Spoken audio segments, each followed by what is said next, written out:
Sarah here. How is everybody tonight? Great. Okay, so I'm back to another video finally. Sorry it took so long. I've been busy. So if you're new to my channel, welcome. My name is Sarah, and I will be guiding you through how to recover from anorexia. The other part of my channel is called the Redhead Review. It is more like a daily vlog of my life, or my family and my pets, and just kind of the crazy stuff that goes on. And this is a separate video, but a part of the same channel that I have going on. This is the how to recover from anorexia, because I was anorexic for 10 years, and so I thought I'd share what I learned from that on a separate little vlog to try to help everyone, to try to help whoever is battling this disease, try to help them out. In the last video, we talked about symptoms and how to acknowledge, or how to notice when a loved one or yourself is maybe having eating disorder issues. Maybe you didn't know it, and all of a sudden you realize some of these symptoms were matching up, and so yeah, eating disorder. Boom. Not fun. Okay, so today, this is going to be October 18th, 2019. I'm trying to be all, cool and stay on track with my little unicorn notebook here. So today we are going to be talking about 3 topics. Now I'm trying to get through these pretty quick because I do want to... Sorry, I just thought about yeah, photos. That's right. Oh, I'm sorry. Wow, I went off. I'll be putting photos in that can be quite triggering because they are of me at like one of my lowest weights and one of the worst times in my life.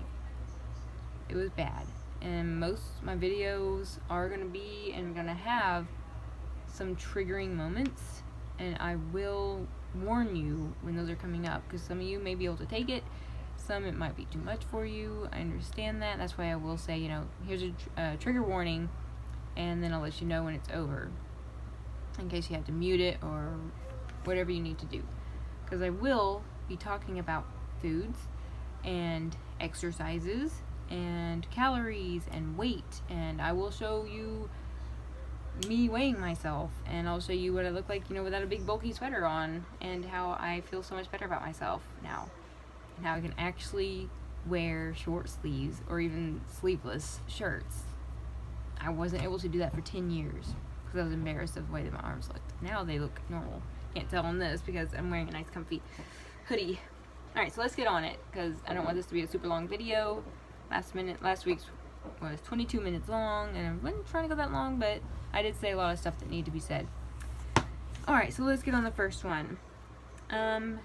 First one is denial. Easy enough. Denial. What is denial? Denial is to deny something that you are doing, that you know you're doing, maybe you don't know you're doing, and you're saying you're not. So that is denial. And in anorexia, I denied it a lot. My family members or people would be like, are you eating enough? And I'd be like, yeah, I am. And then they would say, do you have an eating problem? Nope. I am fine. I do not have an eating problem. I do not have an eating disorder. I am not anorexic. Denial. Big time denial. That was denial for you. I'm sure y'all are doing that too. People are saying, are you sick? You have an eating problem? Is there something the matter? Are you stressed out? Are you anxious about something? They'll ask you tons of questions because they're noticing you getting skinnier, and not in a good way.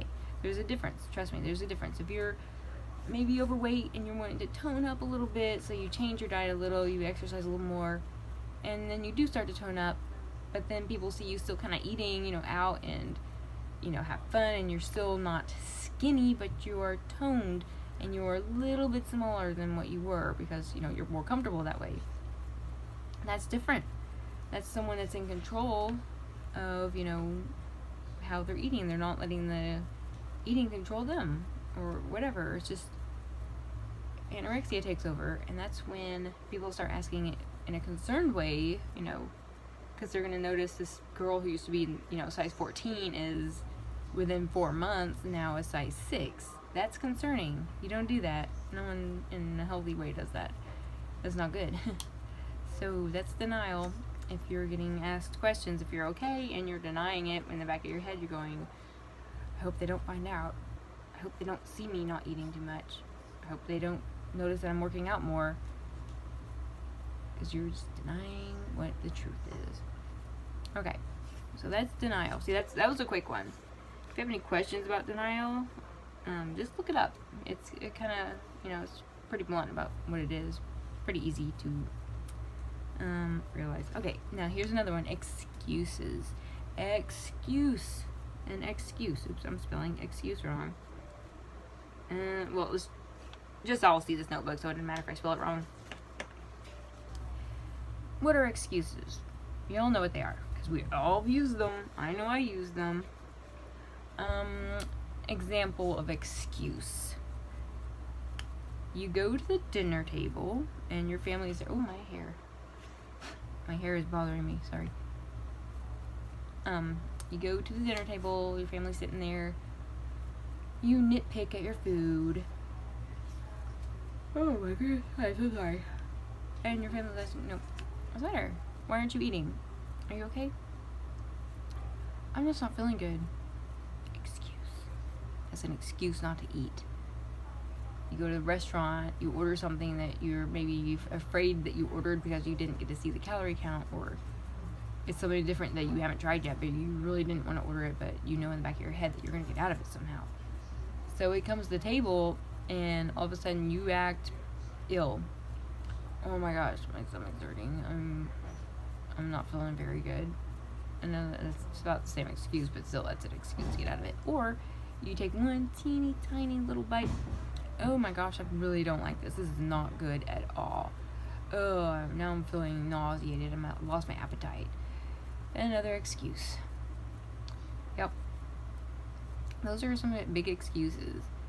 You missed your workout or something, and your family's like, hey, come on, let's go, you know, shopping or something. No, I'd rather just stay home. I don't really feel like going out right now. I don't really want to spend any money. Excuse. If you don't know what excuses are, go look that up too. Because I know you've been using them. Because I use them all the time. I never wanted to go out. I never wanted to eat certain things. Because I always had some kind of reason not to. Because those were my go-tos. Those were my lifelines. Excuses, you know. I was like, in the back of my head, I had so many written. I was like, oh, I already used the sickness. I can't be sick again. Maybe, I'll pretend my food's bad. I got an allergy all of a sudden, which I do have. I'm not going to claim it, but I have been watching kind of my gluten. Because if I do eat like bread or something, then it tends to bloat my stomach. Honestly. And I can tell you that I got this pill called Gluten Cutter that I take every time I eat regular bread now, so I can eat the bread. And I'm not giving an excuse not to eat bread, because I think I did use that for a while. That bread bloated my stomach, so I better not eat bread. I love bread. Bread is amazing, and I have it like every day. I just make sure I take my pill, because I don't want a tummy ache. But there are like certain meats that hurt my stomach. But you know what? Maybe for a while, back when I was still getting over it, you know, I was like, well, this hurts, so I better just, you know, I won't eat that. And I think that was just kind of a little play into this eating disorder that I could use. And like, maybe I take a bite and say, oh my gosh, that just bloated my stomach, so now I can't eat anything else. I think by that point, that was more just like me being scared of my stomach hurting and being bloated, because I hate being bloated. I hate it with a passion. I hate being bloated. But we'll come up to that. Those will be in later videos. We'll talk about what's to expect when you start recovering from eating disorder. But you'll see. You're going to get over it. And we're going to do it the easiest. Easy. But it's going to be the way I recovered. And it took a while.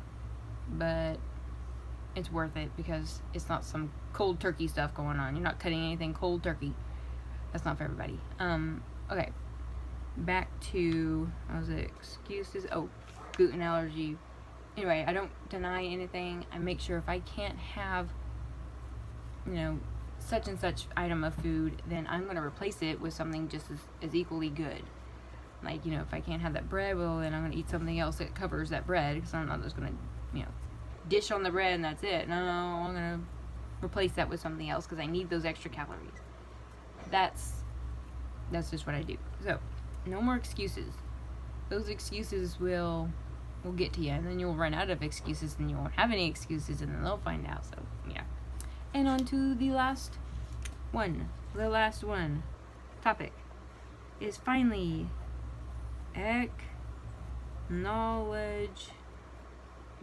I hope I spelled that right. It's long enough, I think it is. I just kept putting letters down. Acknowledgement, and finally acceptance. I guess I'll write that down too. That looks cool. Got 4 down. Yes. Acceptance. That was right. Sorry. My spelling is perfect. I'll close that book. Alright. Acknowledgement. This, my friends, is one of the biggest things. This is the first step. Right here. I'm not even kidding. This is the step that's going to get you on that road. Right now you're on the side of the road, and the road is leading that way to recovery, and you're standing on the side. And it's up to you to make that first step onto that path. That road is going to lead you to recovery. The first step seems to be the hardest, but once you do, you're on that road, and you just got to start walking. And it can be baby steps, but let's just get on that road first. And the way to do it is with acknowledgement and acceptance that you have a problem, that you are battling an eating disorder, and battling is a little mind game in your head that you've been denying, and you've been excusing, and you've been hiding from your family and your friends because you didn't want them to find out, because you figured if they find out, then they would hunt you down and make stuff hamburgers in your mouth and milkshakes in your mouth and send you off to some hospital, and that scares you, and you don't want to get fat. And I know that because that's in your mind, because that was in my mind. It's like, I don't want to get fat, I'll just look like blah blah blah blah, and it's in there because look at you, you're skin and bones. That's what I was skin and bones, and it's not fun. So finally I looked at myself, I'm like, I do have a problem. I shouldn't be thinking about food like this, or working out, or constantly thinking about calories and what's in food and how can I burn it off. I was thinking about tomorrow's meals when I get up, if it was like today, then I'll be like, when I get up, I'll be thinking about tomorrow's meals and what I'm supposed to eat and what exercises am I going to do. And it took up my life. For 10 years, it took over. I could not have thoughts. There were no other thoughts. There was exercise and food and how am I going to get out of this? And my family is watching me. They're on to me when they start, catching on to me looking skinnier and skinnier and skinnier and skinnier. And it looked ridiculous. That was, yeah. It was awful. Just the constant thought of that. It was like, why? I want to do other stuff, but I can't. I can't just sit down and read a book. I can't watch TV and sit down. My mind was all stuck on one thing, and it was a cycle. And I know you're going through those routines every day. You have your oh shoot, what is it called? Brain fart. Your routines and your habits, I guess. Your dang it, what's that word? I forgot it. Anyway, that's what gets you. If you get out of the routine, you're frazzled. I know, because that's the way I get. I had to be on my routine and my habits and behavior. That's it. Behavior. Phew. That came. Ooh, that hurt. Yeah, those behaviors. The certain things you have to do every day. The exercises you have to do no matter what. It's usually the same thing over and over and over every single day. The same foods, the same routine. And that better not get interrupted in any way, or else you'll be out of it for a while. You'll be so depressed that your routine got ruined, and it's going to take you like 2 to 3 days to get back in the routine, and you better do extra this and extra that. It's really exhausting, and I always hated it when some plans got changed, because then I'd be like, well, where's my excuse to get out of this one? I have to get out of this. I can't go there. What am I gonna do? It's like this little battle was going on in my head about this major thing. It was like this huge thing, and it's not major. It wasn't major at all. Maybe it's just going out to eat or going to the store at a different time. Because if you're like me, I had certain times that I had to eat on the dot. I had to eat. Like let's say I had to eat breakfast at 8, and I could maybe have a snack, and I had to eat lunch at 1, and I probably didn't have a snack, and then dinner had to be at a certain time, and if I passed that time, then I couldn't eat it, and I couldn't eat before, and if they wanted to go eat before, oh my gosh, another tornado inside my head. It's like, what do I do? And anyone else would be like, oh sure, let's eat whenever. And yeah, gosh, I was so jealous of those people that were just like that. It's like, why can't I be like that? I just want to be like that. I'd watch people on TV eating. I'd be like, that looks so good. I wish I could have eaten that, but I can't. Those would be my thoughts all the time. I can't eat that. Nope. That's me talking, but it's the eating disorder like telling me these things. Like, hey, you're never gonna eat that again. Nope, it's almost time. You need to go exercise. It's that time again. Remember that extra bite of salad you had? We gotta do extra tonight to work that off. Like, okay. Pretty sad, because I missed out on some fun times.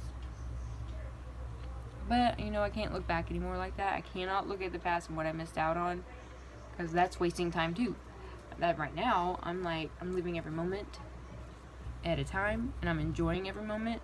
Okay, I have a fight here and there, like, typical mom-daughter stuff sometimes, my mama and my sister, but, still even that, I'm like, oh well, time to move on.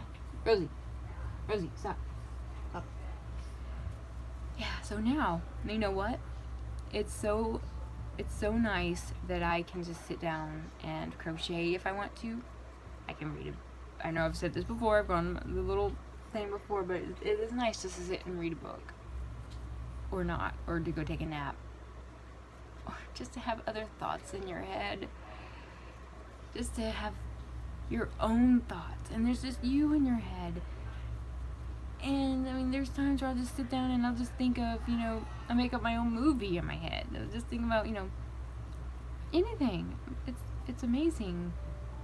Like right now, I'm thinking of really nothing. I'm just looking at this needle, the yarn needle. I was just looking at that going, I need to sew up that squirrel's mouth.